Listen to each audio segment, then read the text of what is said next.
At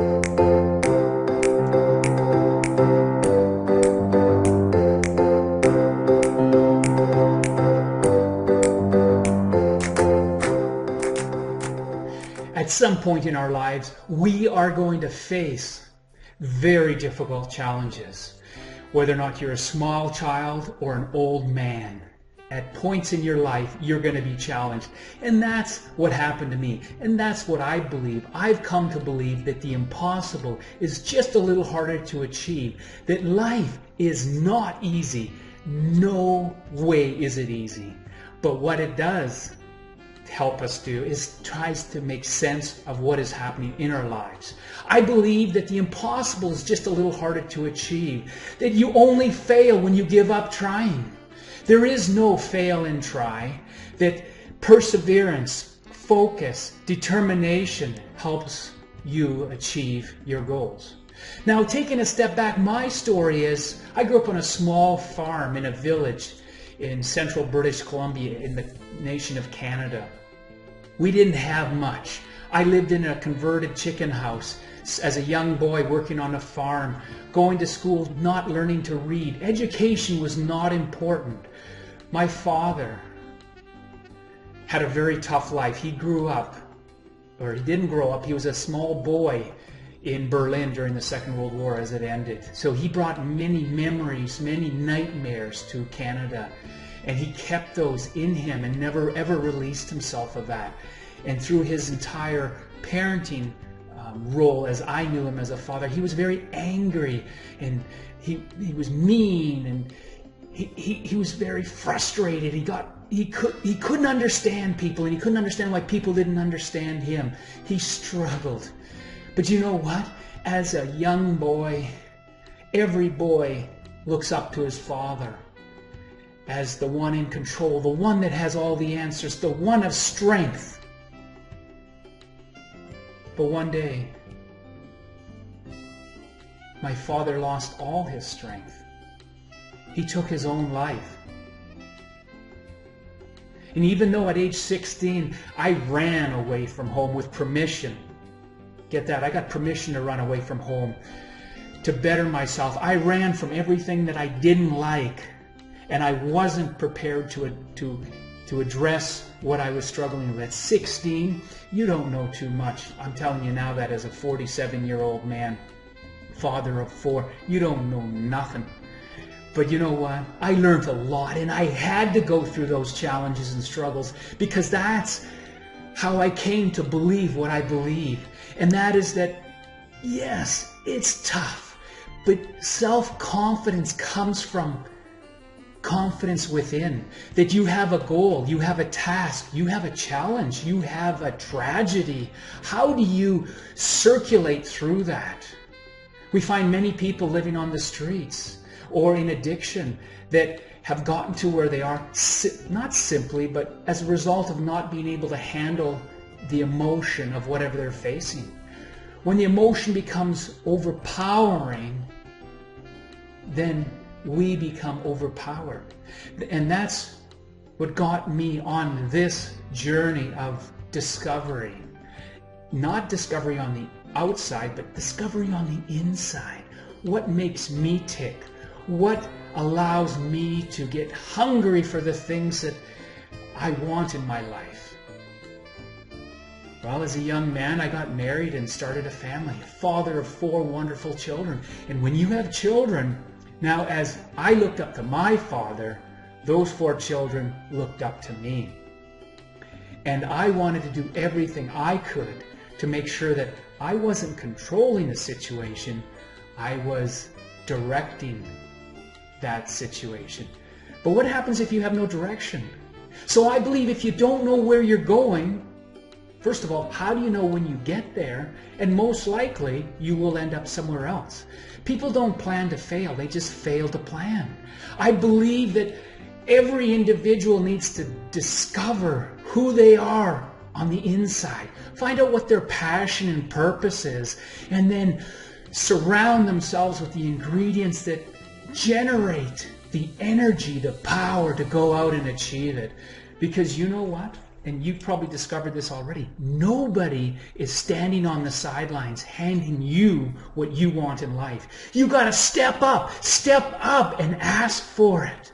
You've got to know what you want and not be afraid to pay the price. I used to tell my children, your dad is the biggest loser around. And I don't mean that in a negative way. I'm not as afraid as many people are to lose. So I try many things and fail at many things. But if I set 1,000 goals and reach 100 of them, isn't that better than setting 2 goals and not achieving one of them? So what I believe is I've been put on this planet for a reason. And it's a matter of self-discovery to find out what it's about and to encourage as many people as possible.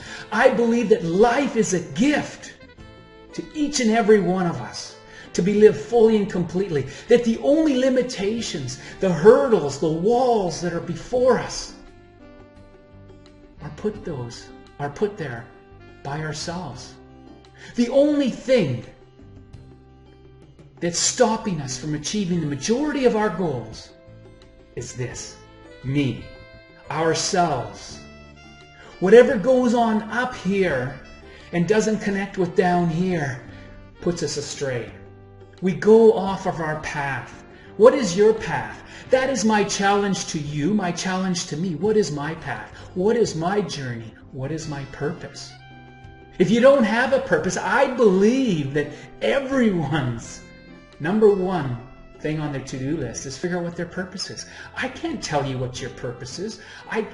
Many organizations and groups have tried to tell you this is what you should do, this is what you shouldn't do. But what about you? What do you want out of life? So I believe, as I said, life is a gift. When someone gives you a gift, do you throw it on the ground? Do you not open it? Do you re-gift it? Well, some of us do all of that, or none of it. But truly a gift of life, where it's a miracle that you and I were the chosen ones. And now our choice is how we're going to live out our time, our finite period of time on planet Earth, to become who we were designed to be. I believe I was created by an ultimate designer. I'm a believer in God. After being an atheist for 29 years, when my father ended his life, I could see clearly. What I saw doesn't mean that that's what's for you. And I'm not here to tell you one way or another. I'm just telling you from my own experience. What drives me, what I believe in, is that we've all been handed something special. And it's what we do with it that counts. If we don't do anything with it, what did we get? Then you're going to start asking yourself, am I alive? Did I live? Did I love? What is love? Love is extending yourself beyond your own boundaries, going to places you don't feel comfortable. That encompasses courage. To love something, to love your life takes courage, because people are going to criticize you. Things are going to go wrong. Things aren't going to work out the way you want them to. But I believe if you focus and you share your love and the passion that's in you with others around you, you will matter, because you will touch lives, and lives will be touched as a result of you. And your life will be touched by opening yourself up to what your destiny is. The impossible is just a little harder to achieve. It's said that 99% effort is difficult. To put 99% into any job, any task, any idea is very, very difficult. It's time consuming.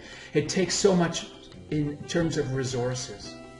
But 100%, you're all in. Fear versus faith.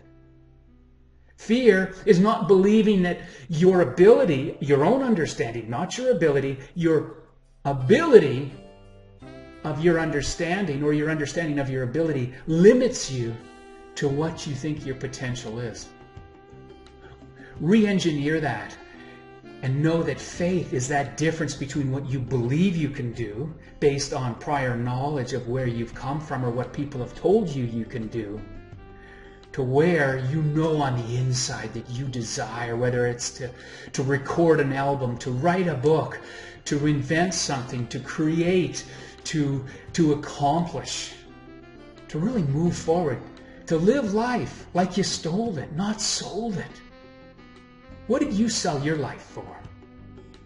Are you happy what you got? Did you get a good return on it?